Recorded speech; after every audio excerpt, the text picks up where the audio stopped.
예, 선생님 안녕하십니까.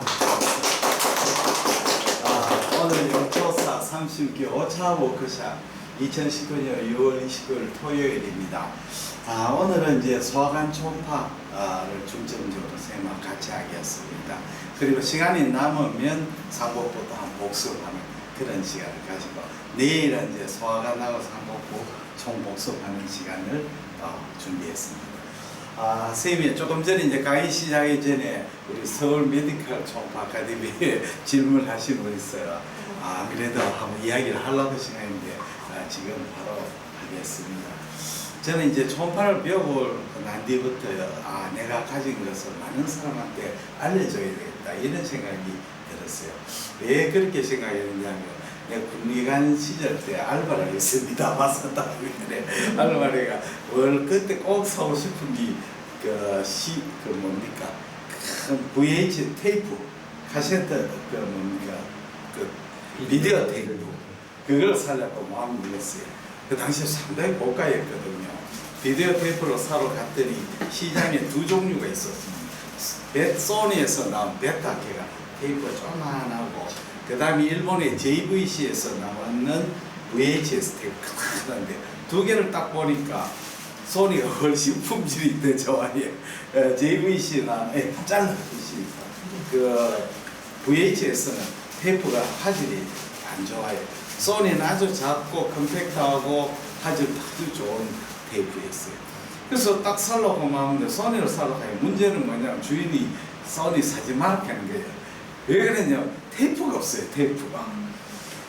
그렇게 비디오 테이프가 중요한 건 테이프가 많아야 되지, 테이프 없으면 비디오 테이프가 아무런 소용이 없잖아요. 왜 그래 되냐면, 일본이 세계 최초로 비디오 테이프를 만들었는데, 두 회사가 이제 여러 회사가 이제 경쟁해가 만드는데, 소니가 1등을 만들었어요. 만들고 베타를 하는 걸 만들어가지고 보니까 품질이 너무 좋아요. 그 JVC에서는 VHS하고 품질이 구리고 소니에서 게임이 안 돼. 그러면 왜 되겠습니까? JVC 이때까지 투자한 금액이 어마어마하게 많잖아요. 그래서 자기 노하우를 다 돈만 주면 노하우를 다 준대. 이제 소니는 자기 기술을 딱 챙기고 이제 자기들이 물건을 만들어가 전 세계에 수출할 생각했고, 이제 소니는 자기들이 만들어가 전 세계에 장악하려고 했는데 잘못 생각했지요. 그래서 전 세계고만 JVC 후진 VHS가 천하 통일을 해버렸죠. 그런 게 많거든요. 어떠한 물건이 만들어지다 어떤 제품에도 그게 표준화가 돼버리면 그 회사가 이기지. 아무리 품질이 좋아도 표준화가 그게 주류에 못 끼면 안 되는 거죠. 물건을 만들어 미국 시장에 진출해야지, 미국 시장에서 안 받아준 물건은 그거는 이야기가 안 되는 거죠. 그래, 그걸 보고 많이 느꼈어요. 그래서 내가 이제 초음파를 배우고 난 뒤에 내가 가진 지식을 많은 사람한테 될 수 있는 대로 많이 퍼뜨려야 되겠다. 그 지식이 별로 크게 퀄리티가 높은 거 아니라도 그렇지 않습니까?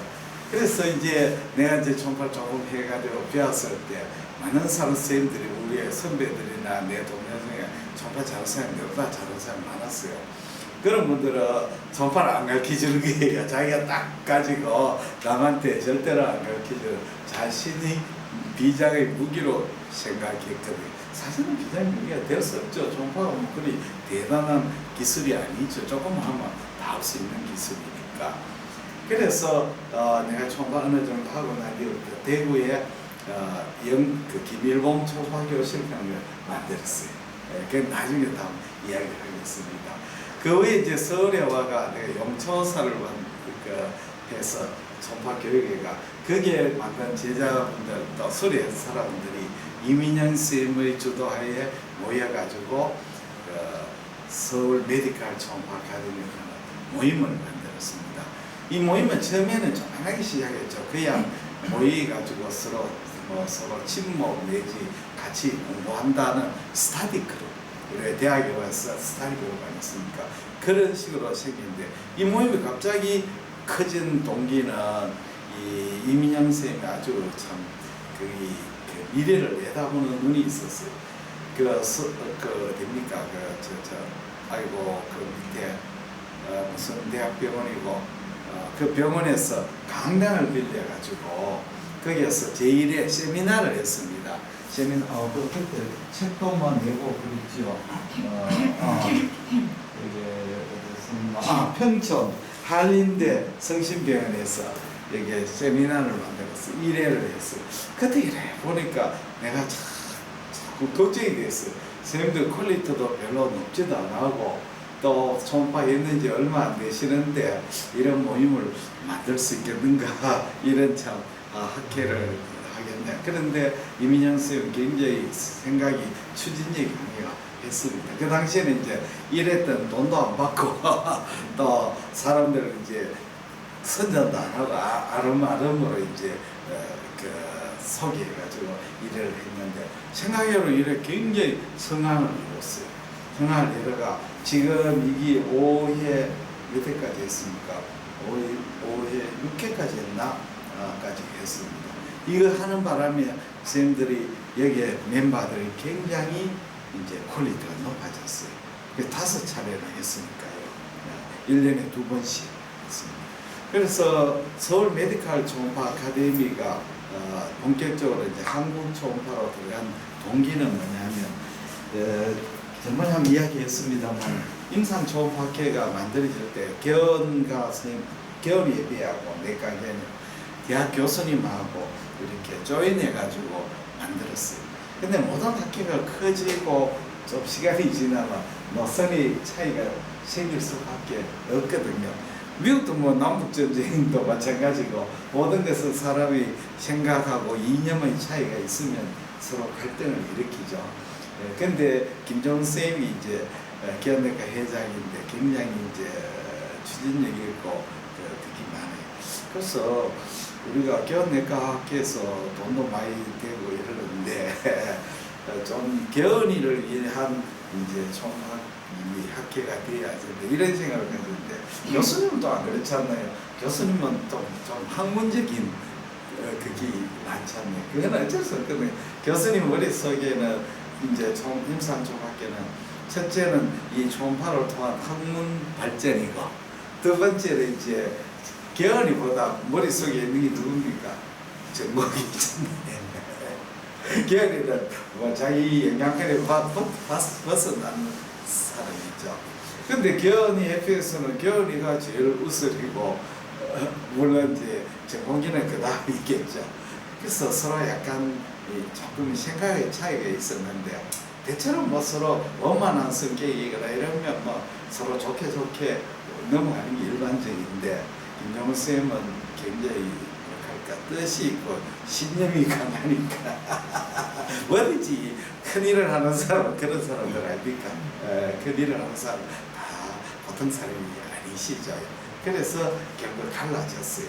갈라질 때 이제 김종훈 쌤이 회장하고 그 밑에는 이정현 총무님 갈라질 때 마음속에 생각이 드는 게 뭐냐면 우리가 나가면 대구에 이제 우리 대구팀이 있거든요.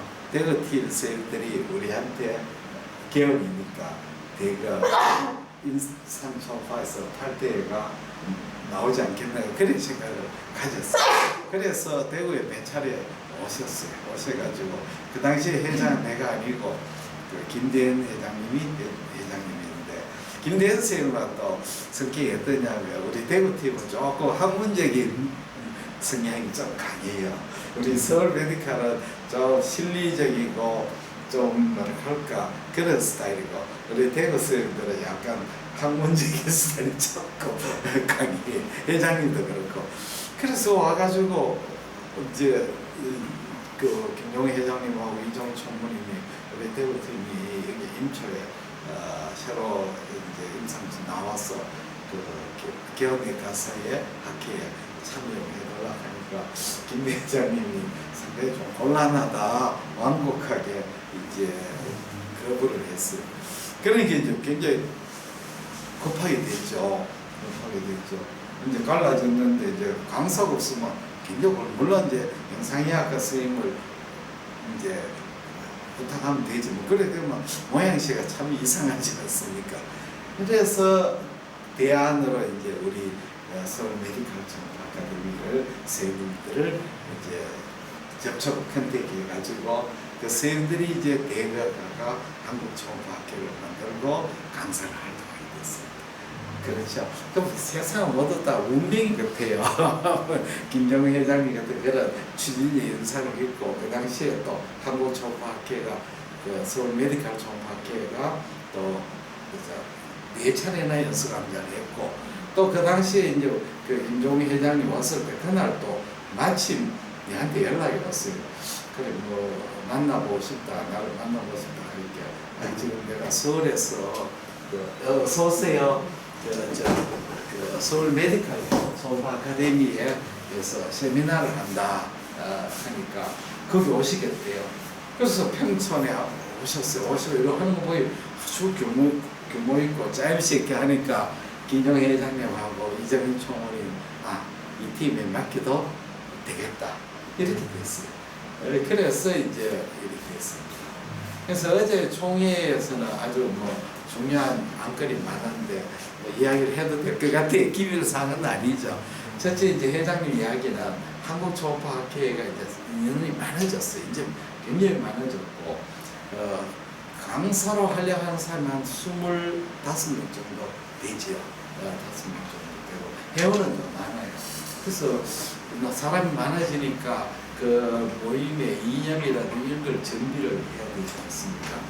그래서 첫째 문 교수님 이야기는 우리 한국 초음파 서울 메디컬 초음파 아카데미는 우리가 초음파를 배우러 오는 모임이 아니고 초음파의 강사를 되기 위한 모임이다. 이제 이념을 분명하게 했죠. 그렇게 우리가 물건을 만들 때 예수용으로 만들 것이냐 수출 지도형으로 만들 것이냐 완전히 틀려요. 우리나라 박정희 대통령이 우리나라의 공장을 만들 때 전부 다 우리나라 학자들은 뭐라 했냐면 우리나라 이제 공장은 자체에서 생산하는 물건을 쓰고 모자리는 거는 외국에서 수입하는 그런 공장을 만들어도 조그만하게 만들어가 내수용으로 만들자 이런 식으로 했거든요. 우리나라 포항 제철을 만들 때도 일본이 신일본 제철이 도와줬지만 그때 일본의 생각은 조그만한 제철사를 만들어가 국내에 그냥 사용하는 그 정도 생각을 했는데 박태준 회장님은 전혀 생각이 아니었죠. 아니다. 박정희 대통령 박태준은 이렇게 포철을 만든 거는 이걸 만들어가 수출을 하게 하는 공장을 국제 수준으로 만드는 거죠. 그러니까 이제 내수지원협에서 우리나라 쫄딱 많이 쓸 거예요. 수출 주도에 있거든요. 수출. 그래서 이제 우리가 초음파 공부하는 모임이 아니고 초음파를 가르치는 강사를 양성하는 모임이다. 그렇게 교육을 위한 강사 아카데미죠. 목적이 틀리는 거죠. 두 번째 이제 초음파 모임을 완전히 분과를 해가지고 상복부, 하복부, 경부, 갑상선 또 이렇게 5개 분야를 만들어가 각 분야의 회장을 지정하고 그에서 그 회원들을 전부 다 거기에 이제 강사연들을 회원으로 등록해가 정기적으로 모임을 해가지고 스타디를 그런 이제 모임을 만들고 그 이제 모임의 부서를 2개로 나눠죠. 하나는 교육 학술부, 하나는 이걸 행정 파트. 그 행정 파트와 학술 파트하고 구분을 해버렸어요. 효율적으로 군대로 말하자면 군사하고 군령하고 나누는 거죠. 그런 식으로 만들었어요. 그래서 여러 가지 발전 방안이 보니까 정말 앞으로 발전이 잘 되겠다. 그럼 내가 그날 이제 축사를 하면서 이 말을 했습니다. 조직이 어떤 조직이 만들어지면 조직의 이념이 가장 중요합니다. 조직은 삼성의 이념이 삼성에 오래 다니면 결국 그 삼성의 판박이 되가 나와요. 현대에 오래 다니면 현대의 판박이 되고 LG에 오래 다니면 LG 사람이 되고 다 그래도 SK 어렸으면 SK 사람 되는 거예요. 회장 욕하고 위에 사람 욕하지만 욕하면서 똑같아지거든요. 사람은 그래 됩니다. 그래서 우리 삼성의 이병철 회장님의 기업 이념이 세 개죠. 첫째는 인재제일. 그래서 처음에 사람을 뽑을 때, 제일 먼저 뽑을 때 아름아름으로 채우는 게 아니고 전부 다 그 시험 방치 했죠. 물론 면접을 잘 봤죠. 사람을 잘 보죠. 그 다음에 두 번째는 정도 경영을 할 때 정도로 경영하겠다. 그 다음에 마지막에는 기업 보호. 기업을 해가지고 세금을 많이 내가 국가에 보답하겠다. 세 가지 이념이 있죠. 그 참 이념이 좋은 이념이죠. 우리 대구에 우리 김일홍 총파 교수 지금 영남 임상 총파도 이념이 늘 내가 세 가지를 이야기. 첫째, 우리 모임은 매주 천재지변이 없으면 매주 있다. 천재지변이 뭐냐면 자기가 교통사고 나가 입원했거나 집에 부모님이 상이 났거나 이런 게 천재지변입니다. 어떤 사람은 자기 결혼식 날 기념일을 또 얻을 수도 있어. 첫째는 매주 모인다. 그 다음에 두 번째는 우리 모임은 초음파 전도사가 되는 걸 땅끝까지 하나님의 복음을 전파하라 그런 게 있잖아요. 교회가 왔으니까 우리는 초음파를 전도하는 전도사를 양성하는 모임이다. 두 번째. 세 번째는 뭐냐면 우리 팀의 정회원이 되려면 반드시 발표를 해야 된다. 그러니까 아무리 우리 모임에 열심히 모이는데 회비도 없어요. 그리고 그냥 다 오면 누구든지 그러나 그 사람이 발표를 안 하면 회원으로 인정 안 해줘. 발표를 해야 돼요. 그런 이념을 세 가지 이념을 하니까 모임이 아주 지속적이 되고 잘 되는 것 같아요. 그러면 바로 선생님 모셨으니까 시작하겠습니다. 요 사람 한번 저쪽에 보십시오. 간단하게 복습을 하고 시작을 하겠습니다. 자, 지난번에 이제 초음파에 대해서 일부 이야기했는데 굉장히 어렵지 않죠? 쉽죠? 쉽습니다. 진리는 아주 쉽습니다. 나는 원래 교회는 안 다니지만 내가 국민학교 다닐 때 우리 반에 공부를 제일 잘했는 1등이 있었어요. 이 친구는 얼마나 공부를 잘하느냐 하면 2등하고 한참 차이가 있는 1등이에요. 그래서 집이 가는 방향이 카페가 내보다 나이가 2살이 더 많았어요. 그래서 이 친구 이제 가방 모찌를 했습니다. 가방을 들고 이제 가는 거죠. 그래서 좀 원래 공부 잘하는 사람하고 따라가면 배우는 게 많지 않습니까? 그래서 이 친구가 어떻게 공부를 잘하는지 나도 공부를 궁금했어요. 하루는 내보고 토요일 날이었어요. 자기 집에 좀 가자 하는 거예요. 그래서 집에 갔더니 잘 사는 줄 알았더니 집 굉장히 못 사는 집이, 우리 집도 별로 못 사는 집이야. 우리 집보다 훨씬 못 사는 집이었어요. 갔더니 좀 판자촌 같은 그런 집이에요. 그래가 저녁에 수제비 같은 거 끓여 먹고 이제 저녁에 교회에 가자. 그럼 나는 그때 교회는 우리 집은 교회를 믿는 집이니까 교회를 처음 갔어요. 갔더니 그날 부흥회를 하더라고요. 아주 막 열심히 노래 부르고 박수 치고 막 그러더라고요. 목사님 나가 막 설교도 하고 뭐 성경 이야기를 하더라고. 그래서 나는 뭐 교회는 큰 그건 없지만 들어보니 아주 재미있더라고요. 그래서 옆에서 봤어요. 그럼 끝날 때 이제 저녁 늦어가지고 가면서 그리고 공부는 언제 하노? 그랬게. 공부는 일요일날 하나님께 바친 날이기 때문에 일요일을 공부 안 한다. 토요일 저녁에 교회가 거기서 자고 일요일까지 새벽 기도하고 하루 종일 교회에 있고 이제 그 다음에 월요일 학교 시험 치는데 그래도 뭐 1등이에요.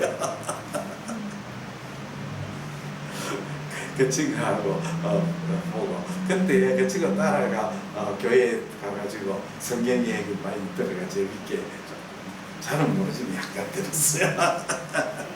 그러니까 그만하고 그 다음에 이제 초음파를 누가 하면 공부를 구합니다. 초음파를 배우는데 어려운 두 가지죠. 스케일법하고 영상 판독도 오늘 선생님하고 이래 주로 만나가 영초사의 목표는 바로 이 스캠법이죠. 그 다음에 영상 판독법을 이건 공부를 많이 해야 되는 분야라서 선생님한테 맛만 보는 강의합니다. 내가 이쪽으로 책을 한번 쓰려고 지금 마음을 먹고 있습니다. 아주 책은 어떠냐면 병리를 기초로 해서 아주 이렇게 설명을 해는 그런 책 쓰려고. 초파의 기본 원칙 세 가지죠. 초파 영상의 에코는 반사에 비례한다. 두 번째는 반사는 내부의 구성 물질을 하고 구성 물질이 어떤 거냐 그게 또 좌우되고 그 다음에 내부의 계면의 차이가 정도에 따라 비례한다. 너무 어렵게 하지 말고 초음파에 반사 물질이 강한 반사 물질이 많으면 고에코로 반사가 많이 하고 안에 내부에 헤테로지너스하면 반사를 많이 한다. 이래야만 됩니다. 마지막은 초음파 에코는 상대적이다. 다음에 이제 초음파의 물리인데 초음파 빔이 가면 물 같은 데를 지나면 그냥 통과하고 반사 없이 싹 맞죠. 우리 몸에 무에코로 나오는 물, 림프의 혈액 세 가지죠. 그 다음에는 강한 반사체보다 치면 가십계시오, 석회같이 대부분 반사되고 어떤 물질은 통과하면서 서서히 흡수가 되어버리고 또 어떤 물질은 부딪혀가지고 반사체인데 표현면치로 강한 반사체가 아니고 약한 반사체는 부딪혀가 산란을 일으키고 또 어떤 물질은 물질이 표면이 스무스할 때는 굴절을 일으키는데 초음파 빔이 속도가 빠른 데서 느린 데로 들어오면 안으로 굴절되고 느린 데서 빠른 데로 가면 바깥으로 가죠. 굴절을 하면 제재 조건이 그 마진이 스무스해야 돼. 굴절을 일으킵니다. 러프한 서페이스는 굴절을 일으키지 않습니다. 예. 그 다음에 이제 우리가 에코의 강에코, 고에코, 저에코, 아이소에코, 무에코 이렇게 나오는데 강에코부터 이야기를 드리면 석회하죠. 석회화는 이제 대부분 반사하고 일부가 통과하면서 흡수가 돼가 뒤에 섀도를 만든다. 석회화 중에서도 러프한 서페이스는 컬러 도플러, 트윙클링 아티팩트를 만든다. 굉장히 이 진단에 도움이 된다. 리날 스톤보다 작은 스톤에서 트윙클링 아티팩트가 보이면 스톤이 날 수 있다. 표면이 스무스한 서페이스는 트윙클링 아티팩트가 안 생깁니다. 가령 GB 스톤 같은 거는 표면에 스무스하게 트윙클링 아티팩트가 안 생기고 바일닥트 스톤 같은 거는 러프한 서페이스이기 때문에 트윙클링 아티팩트가 생깁니다. 그 다음에 이제 우리가 공기는 소량의 공기는 정상, 조금 클 때는 대상, 그 다음에 공기가 많을 때는 이 섀도우가 크리한 섀도우가 있고 더티한 섀도우를 만든다. 석회화는 크리한 섀도우. 공기방울이 쓰고 여기 액체가 있을 때는 링다운 아티팩트를 만든다. 그 다음에 공기가 많을 때는 이렇게 리버브레이션 아티팩트를 만든다. 이렇게 이야기. 그 다음에는 산란이죠. 산란은 우리가 반사체가 작은 반사체, 그것도 강한 반사체가 아니어야 되죠.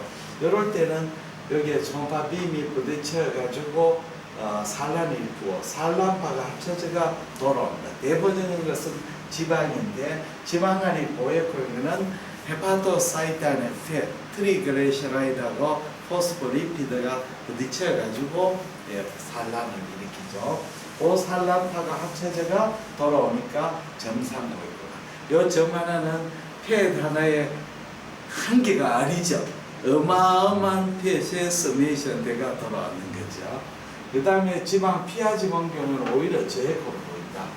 자, 그러면 팻이 모두 다 저에코냐? 그렇지 않다. 충수염에서 충수가 염증이 되면 주위에, 충수 주위에 팻 에코가 증가되는데 팻 양이 증가돼가 고에코로 되는 게 아니고 팻의 주위에 염증세포가 침륜이 돼가 여기에 스메이션 돼가 고에코가 되는 거고 암세포가 주위 조직을 침범할 때도 마찬가지다. 암세포가 침륜되면서 지방에 산란이 스메이션 돼가 돌아온다. 그래서 지방의 에코가 예를 들자면 사이누스 리포마토시스 해가지고 지방의 주위 신우 주위에 지방이 침륜되면 에코가 오히려 떨어지죠. 왜 그러냐면 중심 에코 복합체는 여기 신우, 신배, 주위에 결합 조직, 지방, 혈관, 림프관 이게 각종 조직이 밀집대가 이 안에 초음파 빔이 들어가면서 무수한 방사를 이렇게 고해코되는데 여기에서 어떤 물질이 다 중과되어도 다 저해코됩니다. 신우, 신배가 늘어나도 저해코가 되고 혈관, 림프관 심지어 결합 조직의 지방 조직이 증가돼도 저해코로 보입니다. 왜냐하면 이 지방의 에코에 비해서 이 중심에코 복합체의 이 반사 에코가 훨씬 더 크기 때문에 상대적으로 저해코가 나온다. 이제 파이브로 티슈가 고에코로 나오는데 파이브로 티슈가 고에코로 나오는 것은 우리 대표적인 것이 이제 페리페럴 콜란지오시인데 페리페럴 콜란지오시도 세포가 많을 때는 저에코로 나오고 세포가 적고 파이브 티슈가 많을 때는 고에코로 나와요. 똑같이 고에코로 나오는 건 아닙니다. 근데 일반적으로 이제 파이브 티슈가 많기 때문에 고에코로 나오는데 이 대표적으로 파이브 티슈가 많은 게 판크레아스 캔서의 판크레아스 덕털시인데 판크레아스 덕털시는 오히려 저에코로 나오는 것은 판크레아스가 주위에 캔서가 생길 나이에는 판크레아스 주위에 폐시 어큐뮬레이션 많이 돼가지고 그러면 우리가 판크레아스 캔서의 파이브 티슈하고 주위의 팻하고 상대치를 비교하면 주위의 팻이 더 에코가 높기 때문에 판크레아스 캔서는 대부분 저에코로 볼 수가 있습니다. 이게 상대 평가를 하는 것이 중요한 메커니즘이죠. 이어서 또 계속하겠습니다. 다음에는 이제 콜로이드가 되죠. 콜로이드는 우리가 사이로이드 그랜드를 예를 들면 10대 1. 사이로이드가 이렇게 있으면 사이로이드가 고에코로 나오죠. 사이로이드가 고에코로 나오는 메커니즘은 이렇게 사이로이드 물주머니죠. 이렇게 폴리클이 있고, 폴리클이 있고, 여기 CL이고, 여기 콜로이드입니다. 콜로이드. 그래서 초음파가 이 콜로이드하고 강한 반사를 부딪혀가지고 고에코 나오고, 또 세포하고 콜로이드는 굉장히 음양 계면차가 높기 때문에 또 반사가 많이 나죠. 그래서 사이로이드는 이런 고에코로 보이는데, 사이로이드에 파피러리 캔서가 생기면 저해코가 됩니다. 왜 그러냐면 세포가 정식이 이렇게 되죠. 세포가 정식이 되면 세포가 밀집이 됩니다. 유도와. 그러면 세포의 초음파 빔이 통과가 잘 돼가 저해코가 되고 콜로이드를 리플레이스먼트가 저해코가 되는 거죠. 대부분 암들은 저해코로 나오는 경우가 많습니다. 왜 그러냐면 암이 저해코로 나오면 세포의 정식이죠. 세포가 정식이 되면 그 조직 자체가 호모지니어스하고 모노토너스가 초음파 빔이 잘 통과하게 되는 거죠. 그래서 고에코로 됩니다. 자, 그러면 그 다음에는 무에코를 쓰면 무에코는 대표적인 이제 낭종이죠. 간낭종, 헤파틱 시스트를 예를 들자면 헤파틱 시스트는 어디 생기냐면 바일 닥트에서 생기죠. 바일 닥트가 딜라테이션 되는 거죠. 그게 우리가 메인 바일 닥트가 있는데 바일 닥트가 그 바일 닥트 연결되는 메인 바일 닥트 안 연결된 바일 닥트가 딜라테이션 되는 거죠. 무슨 뜻인지 알겠죠. 그래서 바일 닥트는 이렇게 바일 닥트가 앱세리움으로 라인이 됐어요. 세포로 세포의 앱세리움 상피세포. 그래서 헤파틱 시스트는 트루 시스트죠. 트루 시스트. 트루 시스트냐, 슈도 시스트냐 구별은 슈도 시스트는 시스트의 주위에 앱세리움 라인이 되지 않고 파이브로 티슈로 라인이 되는 거죠. 판크레아스 슈도 시스트는 판크레아타이트만 판크레아 주스가 나와가 주위에 메센트리 오멘트를 덮어서가 이 시스트가 퍼져나가지 않도록 되는 겁니다. 그렇게 가짜 시스트라는 것은 시스트가 아니란 말이 아니고 앱세리움으로 라인이 안 된 시스트를 슈도 시스트. 그래서 앱세리움 라인이 되기 때문에 이 시스트는 경계가 스무스하죠. 스무스합니다. 그리고 슈도 시스트나 이런 대체로 이제 스무스하다고 하죠. 경계. 그 다음에 물이니까 초음파 비임이 잘 통과되가 후방음량 증강을 일으킵니다. 후방음량 증강. 이 후방음량 증강을 하는데 문제는 초음파 비임이 물을 통과하면서 감쇄를 일으키지 않고 밑으로 내려가죠. 우리 초음파 기계는 세팅을 어떻게 하냐면 초음파 위쪽부터 아래쪽으로 균질하게 보이게 해서 뒤쪽으로 갈수록 음량을 증폭시킵니다. 안 그래 놓으면 뭐 되겠어요? 위에는 하얗게 보이고 밑에는 새까맣게 보이겠죠. 균질을 만들기 위해서. 그러니까 이 초음파 주위의 초음파 비임은 감쇄를 일으키는데 이쪽은 감쇄를 안 일으키고 가니까 보너스 점수를 받아가지고 후방음량 증강을 일으키고 있는 거죠. 그렇습니다. 다음에는 이 중요한 것은 이게 제일 중요합니다. 초음파가 모든 물질은 다 초음파가 통과하는 그 매질의 전달 속도가 정해져 있는데 이 이제 간 실질하고 간 물하고의 초음파 전달 속도가 실질은 빠르고 물은 전달 속도가 느립니다. 빠른 데서 느린 데로 들어올 때는 그 두의 경계의 차이가 심하면 어떻게 되느냐, 요 경계면에 고에코가 생깁니다. 그 물질이 헤테로지너스 할 때 고에코로 생기는 것은 음양 계면 차이의 반사를 일으켜요. 그게 요하고 여기하고의 차이가 음양 임피던스 차이가 굉장히 많이 심하기 때문에 여기에서 경계면에서 반사를 이렇게 고에코도 여기도 고에코 되고 여기도 고에코가 됩니다. 이 굉장히 중요한 개념이거든요. 그 다음에 초음파 비임이 굴절을 일으키는데 경계면에서 안으로 굴절합니다. 그렇다면 우리가 트루시스터하고 굉장히 초음파에서 감별해야 되는 이 단위에서는 HCC죠. 자, HCC가 있는데, HCC 중에 스몰 HCC, 아주 그 세포가 균질한 스몰 HCC에서는 이 세포가 밀집이 되가 제포로 보입니다. 제포. 왜 그러냐면 HCC가 되면 주위 조직에 비해서 세포의 밀도가 6배 내지 7배가 높아집니다. 세포가 아주 밀집되는 거죠. 그래서 초음파 비임이 이 주위에는 헤테로제너스한데 여기에는 균질한 헤파토사이트로 구성되기 때문에 초음파 비임이 반사가 없이 잘 통과하는 거죠. 그래서 대부분 암들은 저에코로 나오는 경우가 많습니다. 세포의 밀집이 되기 때문에. 다음에는 뒤쪽에 뭐가 생기냐, 후방음량 증강이 있습니다. HCC.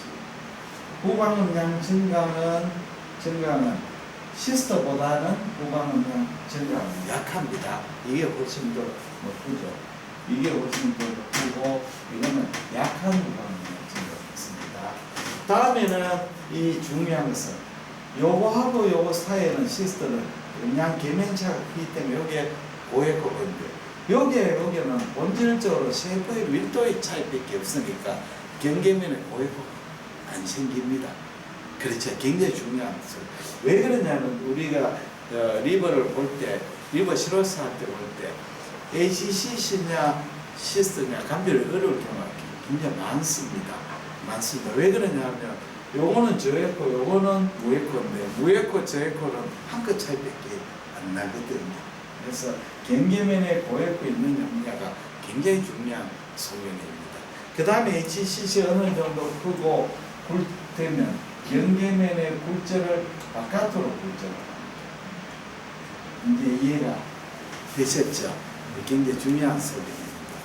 다음에는 무에코, 다음에는 저에코.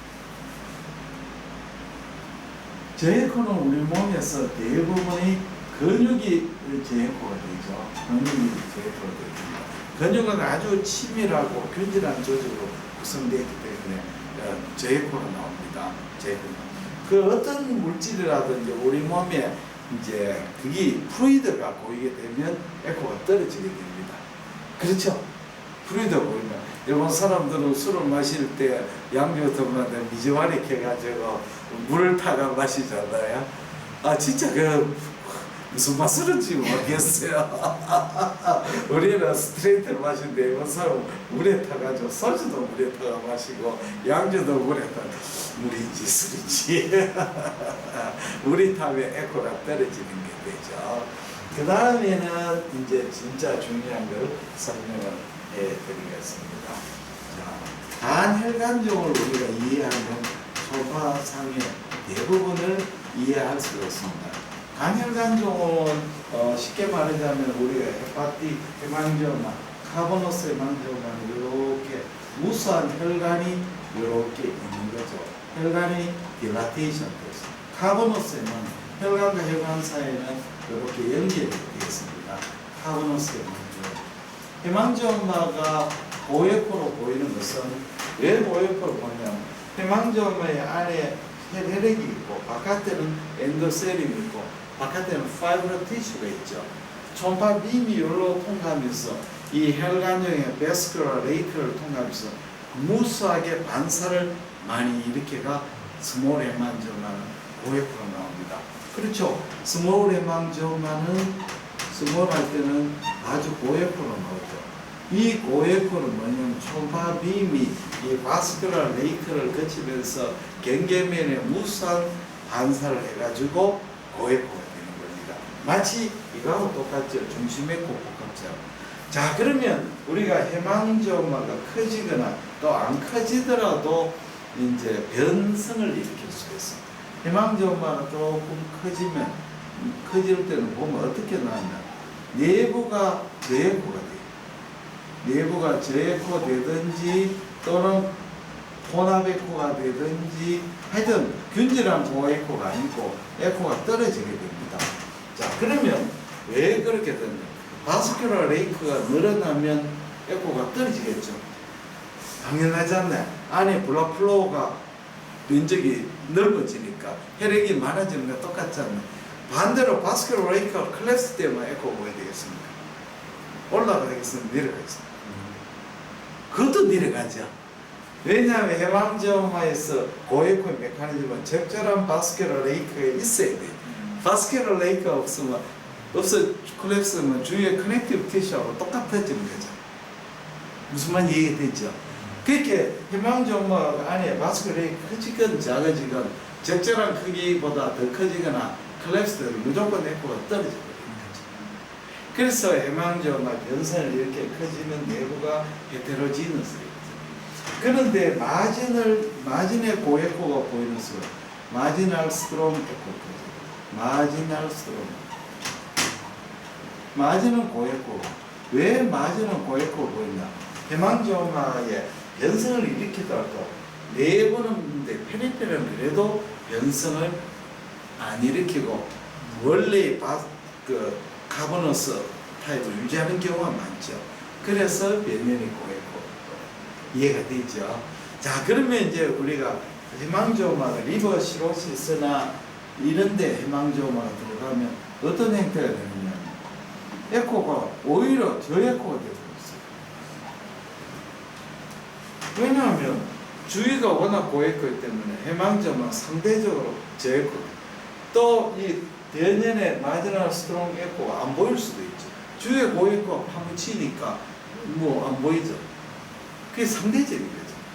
그렇지 않나요? 그러면 다시 설명되면 헤망지오마 작을 때는 고에코지만 내부가 변성이 되면 믹스드 에코 내지 저에코가 되어버린 거죠. 자, 리버 시로시스 때는 저에코가 될 수도 있고 심지어 아이소 에코가 될 수도 있죠. 정상 안에서도 마찬가지입니다. 저에코, 리버 시로시스. 정상 안에서 우리가 헤망지오마를 초음파에서 관찰하면 CT를 처음에 보내거든. 왜냐하면 헤망지오마가 있으면 진짜 헤망지오마인지 컨펌을 해줘야 되거든요. 그래서 헤망지오마를 이제 환자를 보내어 찍으면 내가 봤을 때는 S3에만 딱 보이는데 CT를 찍어보면 S3에도 있고 S5도 있고 S6도 있다 그런 거예요. 그래서 그걸 딱 보고 CT 사진 위치를 딱 견자가 초음파를 아무리 봐도 안 보여. 왜 그러냐면 고헤망지오마의 반사의 정도가 주위하고 별 차이가 없으면 아이소에코로 똑같이 나와. 그러다가 또 어떠냐면 내가 열심히 이제 봤는데 다음에 보거나 다른 사람을 보면 안 보여. 에코 센시티브가 변해 있는 거죠. 안에 있는 블라드 필링이라든지 해서 그런 수가 많아요. 그래서 결국은 이건 상대적인 거죠. 자, 이해가 되셨죠? 자, 그 다음에는 이제 강의를 또 빨리 이제 실습을 하기 때문에 강의를 빨리 줄여야 되겠습니다. 자, 우리가 초음파에서 볼 때 우리가 처음 지금까지 강에코, 고에코, 무에코, 그 다음에 이런 에코에 대해서 저에코 이야기를 했는데 어떤 병변이 고에코인 경우에는 어떠냐? 첫째는 그 물질의 구성 성분이 고에코로 구성되었거나, 두 번째는 그 구성 성분이 고에코가 아니더라도 헤테로지너스, 이렇게 해망정원처럼 헤테로지너스 물질이 음양계면처럼 나눌 때 고에코로 보이는 게. 그 다음에 이제 대체로 그 바스큘라리티가 많은 하이퍼바스큘라는 고에코로 보일 수가 많고, 바스큘라리티가 적은 거는 저에코로 보여요. 그 바스큘라리티는 그냥 바스큘라리티가 아니고 캐피러리가 많이 발달되는 바스큘라리티는 고에코로. 왜냐하면 캐피러리하고 세포하고 음양계면처럼 많이 만들어가 고에코로 만들죠. 네, 그렇죠. 그 다음에 우리가 염증세포가 침륜이 되면 에코가 올라가게 되겠죠. 그렇죠? 네, 그래. 저에코의 물질은 대체로 호모지니어스하고 균질하고 세포 성분이 많고 이런 거는 이제 저에코로 보이죠. 그렇죠. 파이브로 티슈나 콜로이드나 이런 게 많아지면 에코가 올라가는 게 맞죠. 이런 여러 가지인데 결국은 이 초음파는 이 영상이 나타나는 것은 여러 가지 조건에 의해서 나타나는 거죠. 나타나는 거죠. 그렇게 이해를 하면. 그래서 우리가 이제 초음파를 볼 때 이 에코의 정도가 어떻게 되느냐를 생각을 하면서 공부를 하면 아주 도움이 되고 재밌습니다. 대단히 감사합니다. 그러면 10분간 쉬고